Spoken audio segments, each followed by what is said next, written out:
Nasawi po ang 9 na empleyado ng City Agriculture Office Engineering Division ng Bayawan City matapos pong mahulog sa bangin ang sinasakyan po nilang mini dump truck. Kaninang umaga po yan sa Bayawan City, Negros Oriental.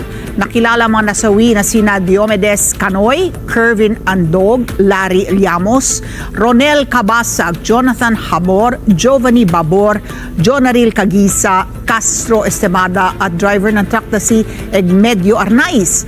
Batay po sa ulat ng PNP, naganap ang aksidente sa Sitio Urang, Barangay Kalamtukan, Bayawan City. Kagagaling lamang ng truck sa paghahatid ng krudo at pabalik na sana sa sentro ng lungsod nang mawala ng kontrol sa manibela ang driver, kaya't nahulog ito sa humigit kumulang 50 metrong lalim na bangin. Hinala ng mga investigador, posibleng nawala ng preno ang truck habang binabagtas ito ang pababang bahagi ng kalsada. Naisugod pa mga biktima sa pagamutan, subalit diniklarang dead on arrival ang mga ito. At sa ngayon, patuloy pa rin po ang investigasyon sa naturang aksidente.